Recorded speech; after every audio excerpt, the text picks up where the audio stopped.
All right, good afternoon, everybody. Maybe good morning or good evening, depending where you are. This is the informational webinar for the Acadia Science Fellowship. So thanks all for your interest in being part of the community of science here in Acadia. I'm Nick Fisichella, President and CEO with Schoodic Institute at Acadia National Park.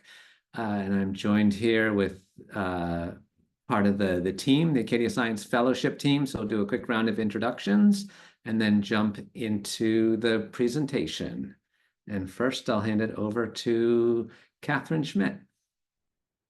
Hi, everyone. I'm Catherine Schmidt. I'm a science communications specialist with Schoodic Institute at Acadia National Park, and I help communicate about Acadia Science Fellowship research. Thanks for joining us today. And Emma Albee. I'm Emma Albee, and I'm the Science Information Specialist, and I help manage the application and review process for the Acadia Science Fellowship. Great, thanks, Emma. Thanks, Catherine. And before I hand it over to Abe, I'll just mention this is being recorded. It will be posted on Schoodic Institute's YouTube page. And then you're welcome to use the chat function to ask questions, and we'll also have a chance at the end of the presentation for questions and answers then. And we're a fairly small group, so you'll be able to unmute and ask questions at that point. All right, with that, I'm going to hand it over to Dr. Abe Miller-Rushing.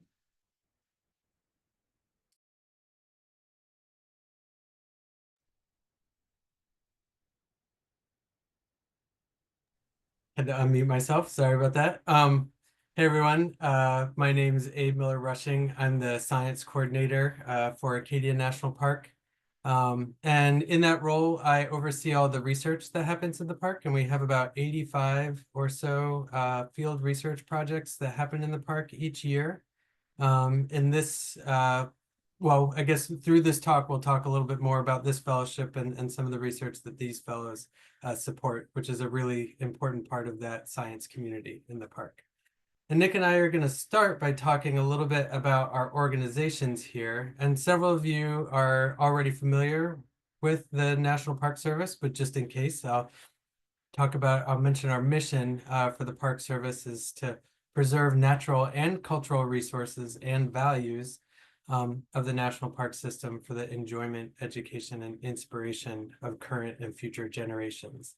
And so we're in the conservation business as well as in the business of providing enjoyment, education, and inspiration for folks. And so these areas that we're protecting and resources that we're protecting are really designed to support recreation and education and inspiration.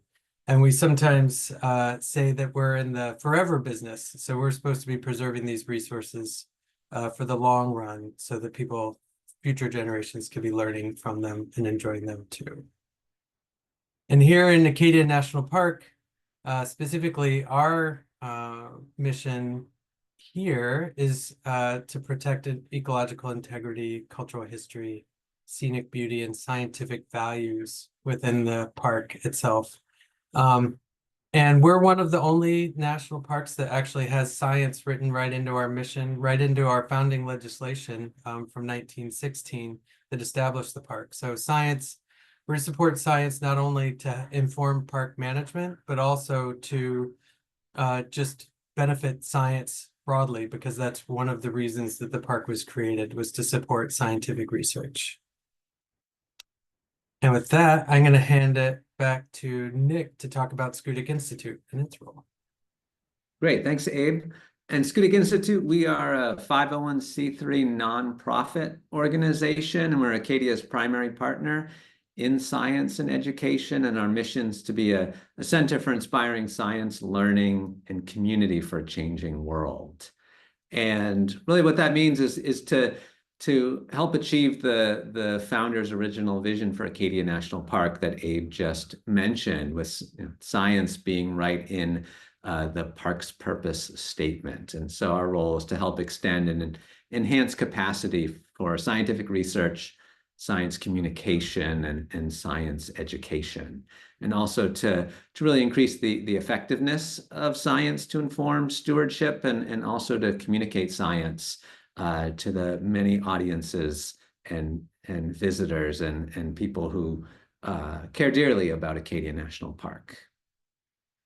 And so, our role really to lead with science for change. We know Acadia is changing really rapidly. Abe will talk about that a little bit more in just a bit. And so we're trying to really integrate scientific research and learning, engagement, and communication here to intentionally advance conservation. And this fellowship really plays an important part of these efforts. And so here's the outline for the rest of the presentation here. We have 4 parts.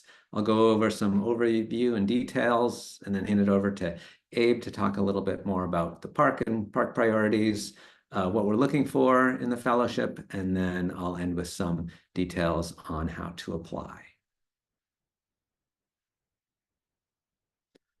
So the goals for the Acadia Science Fellowship are really to support stewardship of park resources through original scientific research. So through your original research, and to strengthen public understanding, awareness, support for science here in Acadia. And the park has about 4 million annual visitor days, and so there's huge opportunity to increase public engagement in science here in Acadia.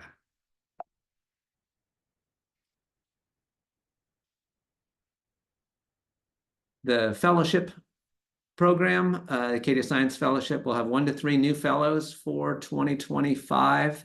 We're working on funding right now, so that'll determine how many of these positions we'll be able to fill. And again, really the potential for the science to inform management, science communication opportunities, and also this potential for long-term research. As Abe mentioned, National Park Service is in the forever business, and so there's no better place than parks to do long-term research. As part of the fellowship program, science communication, it's really an important dimension to this. And so as part of the fellowship, we do provide science communication training, and Catherine Schmidt, excuse me, who you met earlier, leads science communication training and also provides additional science communication support to fellows. And there's lots of different platforms for communication, whether it's through podcasts, through social media, through web stories, through park interpretive programs. There's lots of different opportunities, and both NPS and SCUDIC staff will help with that during the fellowship. Now, who should apply? I think the answer is you should apply. Essentially, this is open to all, essentially everybody, but Abe, Catherine, Emma, and I, we are not eligible because we are either National Park Service or SCUDIC Institute staff. But everyone else, at least 18 years of age in the United States, are eligible. We encourage early career scientists. It's just an encourage. It's not a requirement. And so looking at anywhere from graduate students to postdocs to professors or other scientists. The application requirements are pretty standard. All the details are in the RFP, so please do have a look through that. It's a relatively short project narrative, 3 pages, and so you certainly have to make sure you're communicating in the space allotted. And then the award itself, it's a budget of up to $30,000. Grant duration is from 1 to 3 years. We recognize, especially field research, it's going to probably take more than 1 year to carry out a project. And so there's some flexibility in the length of time on the fellowship. And in the RFP, in your application materials, you will put together a budget justification there, including salary, travel, supplies, etc. A couple of pieces you don't have to include in the budget, but are part of the fellowship. There's opportunity for some overnight accommodations at Schoodic Institute for field work, and then also the communications training, which is generally been, I believe it's been on Zoom the last couple of years. Catherine's done a couple different kinds for that. And then there'll be additional opportunities to work on your communications materials. All right, evaluation criteria, again, fairly standard: intellectual merit, an ability to inform park management. So there are these two really important pieces to the fellowship. Both it's original research, you're advancing your field of science, but simultaneously it is really relevant to some of the park priorities that Abe will talk about here in a bit. Also, we're looking for fellows really interested in science communication. We don't expect you to be experts in science communication at this point in your careers, but really we want to see your interest in communicating your work. And then again, here's that potential for long-term research that came up earlier as well. And then these are the weightings on the criteria here: the intellectual merit, long-term stewardship of Acadia, potential to contribute to education, science communication, and of course the skills of, or excuse me, the qualifications of the applicant. And we recognize applicants will be at different places in their careers, and so we won't expect a graduate student to have a CV of the same length as a professor. And then here are some dates, which also are in the RFP. The proposals are due on Halloween, October 31, so you can get that submitted by 5 p.m. and still take the kids out trick-or-treating. Then there is the review process will happen, and the reviewers are both scientists and managers. They may be individuals not directly in your field, and so you will want to make sure that your proposal will be understandable to a scientist or manager broadly in conservation. And then we will make award notifications in spring of 2025. All right, with that, I'm going to hand it back over to Abe to tell us more about Acadia. Awesome. Thanks, Nick. So just to introduce you a little bit to how we're thinking about our role to our approach to resource stewardship, give you a little bit of a background to the context of the park, especially for those of you who aren't familiar with it or haven't worked with our management team in the past. So we have a research learning center here. We manage that with the Schoodic Institute, and so there are 17 of these. And these research learning centers are intended to help parks become, enact this vision of national parks as places to do science, places to tell science narratives, and exemplars of using science to manage natural and cultural resources, enrich visitor, local community, and employee experiences. So that's the role of these research learning centers, is to help move the national parks in this direction. And we're very much trying to do that with this fellowship program as well. And then we're also trying to adapt and respond to continuous change. That's really probably the biggest area that we're devoting resources to right now.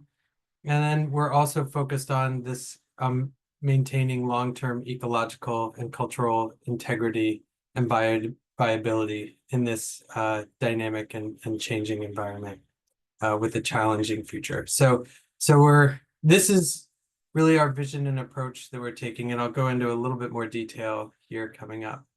Some of the challenges that we're facing, so it's not going to be surprising to anybody that we're changing quickly, but these are some of the biggest changes that are happening, but there are a lot of them. So for instance, our plant communities have changed. So a lot of our native plants have declined or disappeared. So about 1 out of every 6 of the plant species that were in Acadia in the late 1800s no longer occur in the park.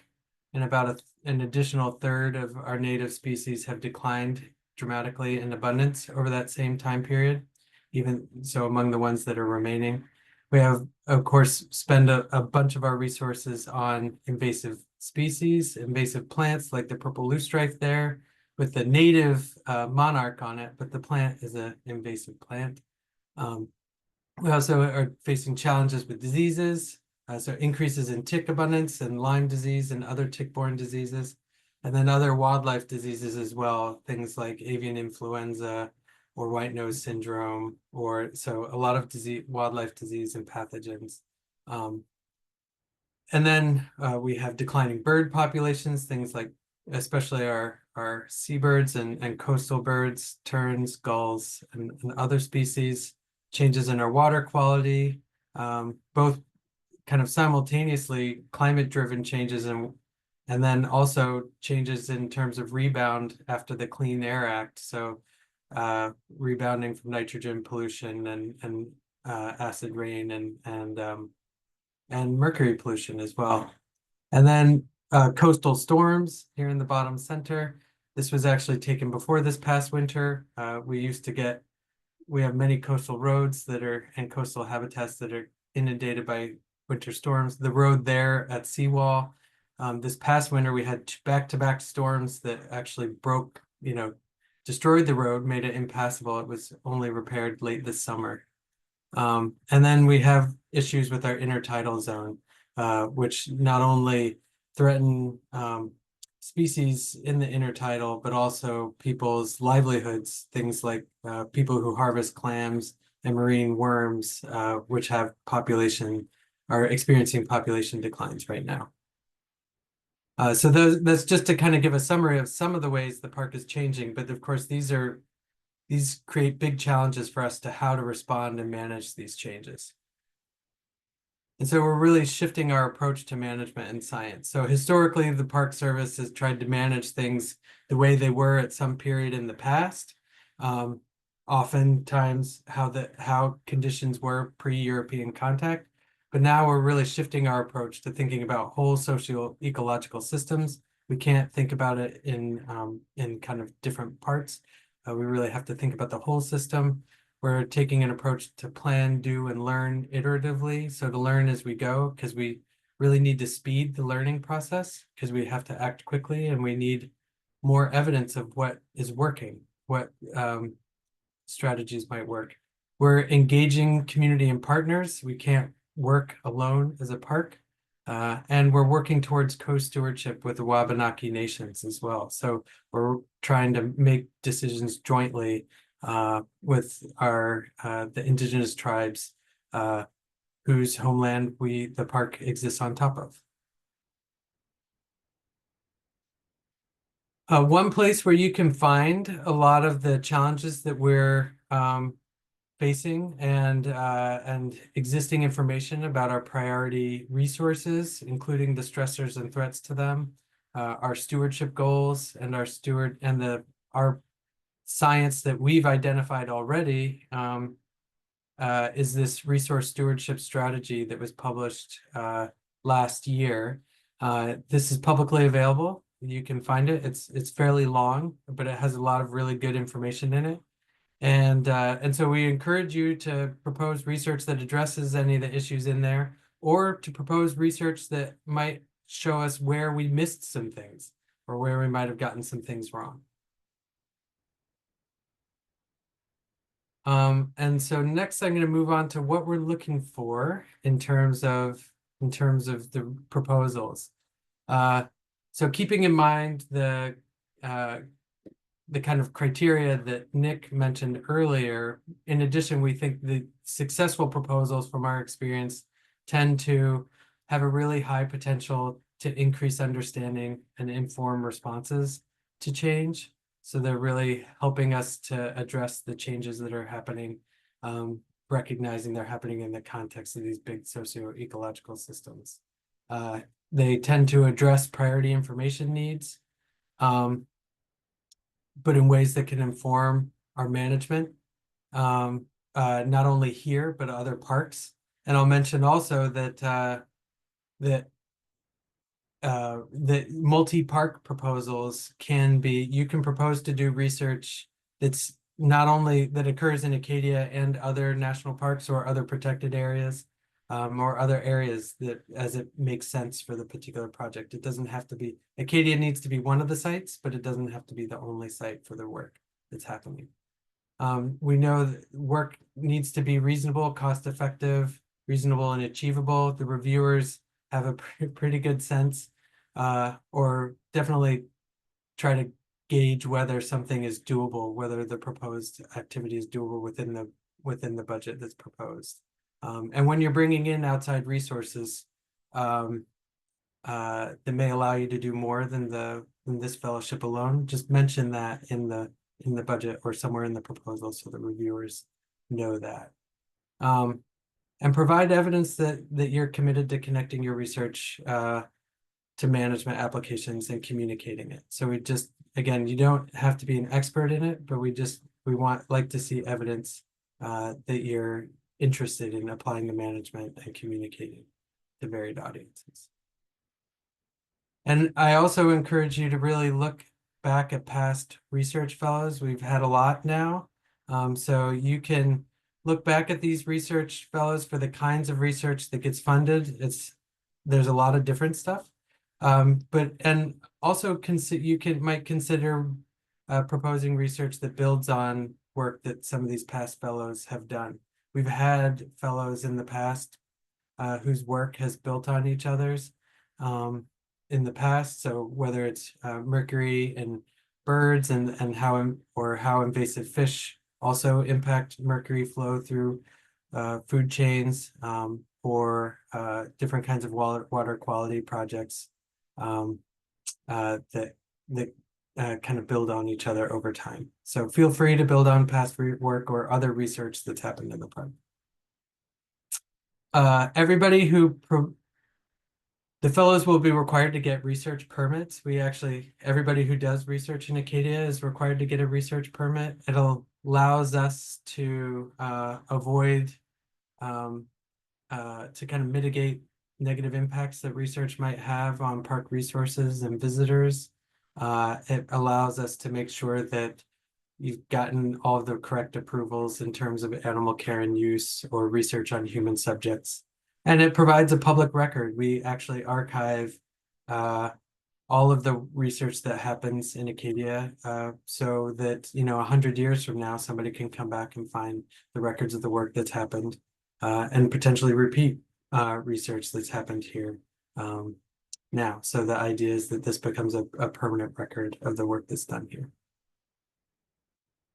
We'll have mentors, park managers, and other managers in the area work with the fellows to help refine sampling design to make sure that the design is best able to inform park management. And then we will work with the fellows at the end during the results to try to figure out how we should adjust our management strategies based on the results of your study. And we'll have education and communication experts, particularly Catherine Schmidt, who you met earlier at the beginning of the talk, to help get the message out. And so you should anticipate dedicating about 80 hours of your fellowship time to education and communication related activities. And they might include different things. So school groups or working with school groups or teachers, working with interpretive programs or videos. The plan will be individual to the project and who the best audiences are to get information or be engaged by that work. So it's individual to the researcher and subject area. And now I'm going to hand it back over to Nick for the last few slides about how to actually apply. All right, thank you, Abe. All right, so online application process. So we do use an online platform for submitting all of the application materials. Here's a screenshot for that portal. And again, everything's submitted through this. And the portal is open now. If you have submitted an application in the past, you should already then have an account and a login. If you are new, then you'll be able to just create your username and password and create your account.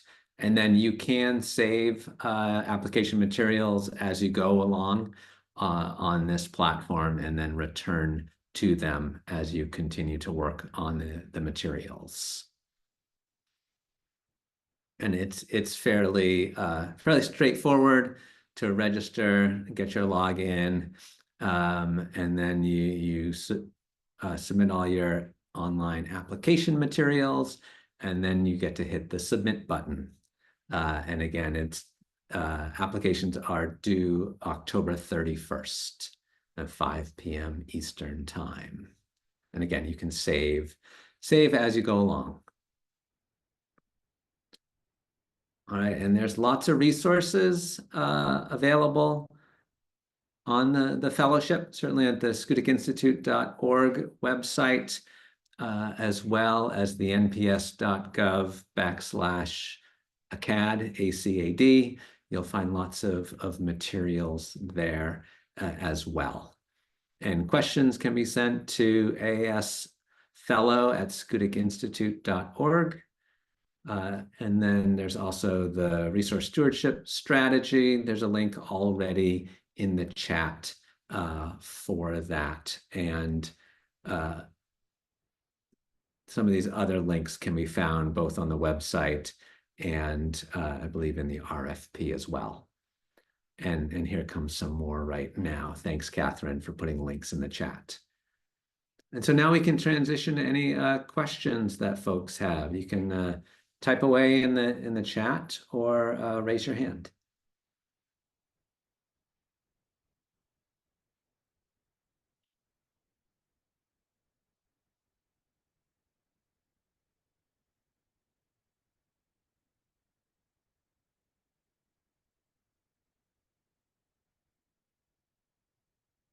All right, I think one person is typing in the chat.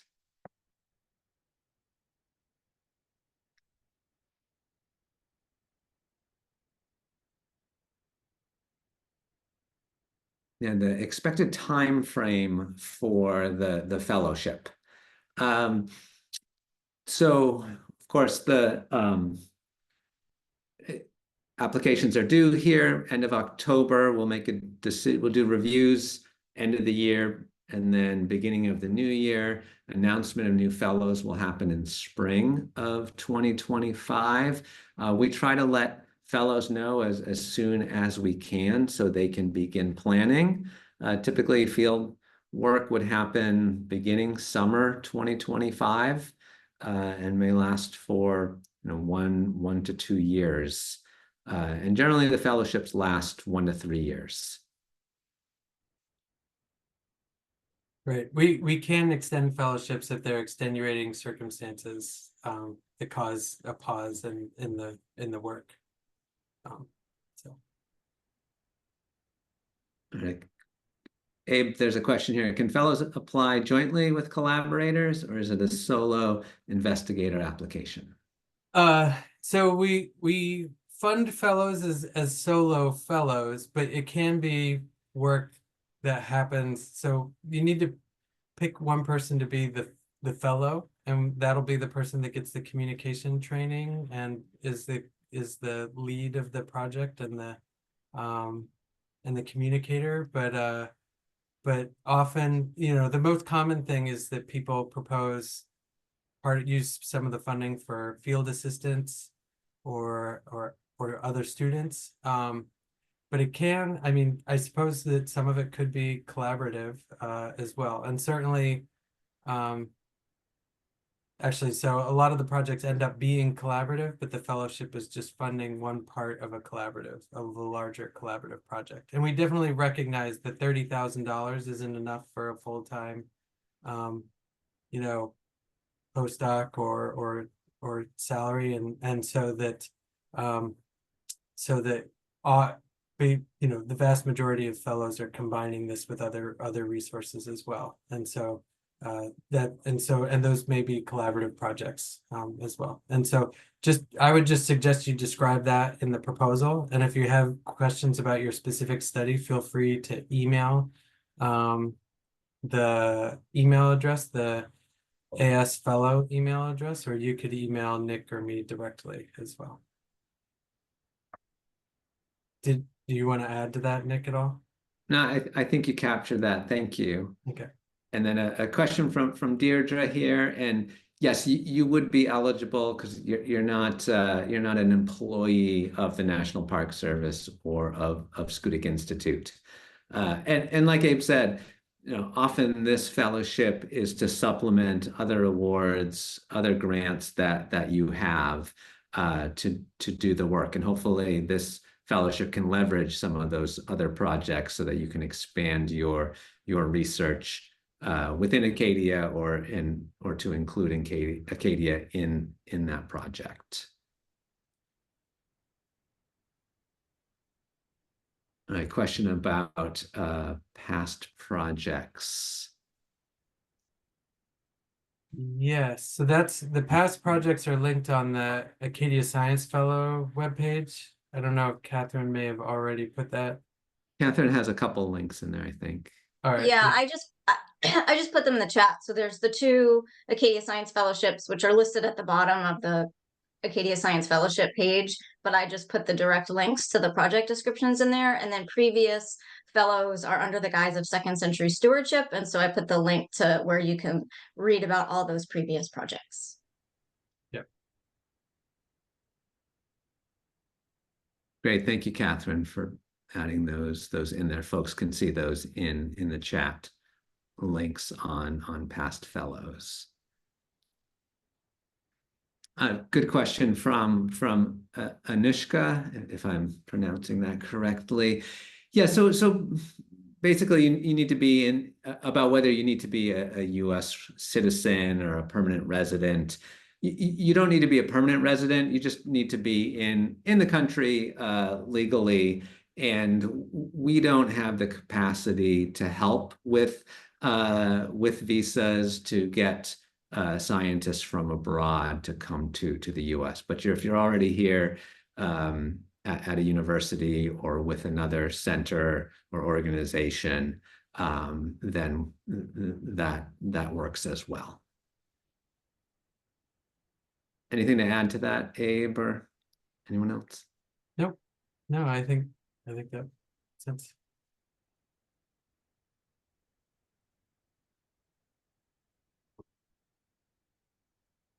Well, great. Good questions, everybody.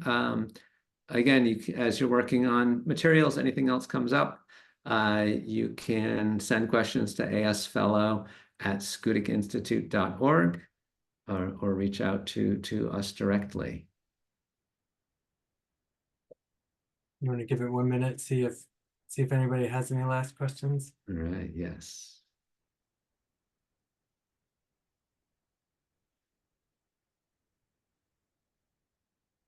Right. Yeah. All right. Well, it looks like everybody's done asking questions, but I'll just emphasize that yes, that we have gotten amazing fellows. This is a great opportunity, and you do become a part of a community. And we've been really excited about the opportunity to work closely with past fellows and our current fellows. And yeah, definitely encourage you to apply and encourage you to, talk with us or with other Park or Schoodic Institute staff as you develop your applications. If you have any questions or ideas about how to make it more relevant to the park, to park management or any other aspects of the proposal. Yeah, but thank you guys. Thank you everybody for listening in. Great, thank you.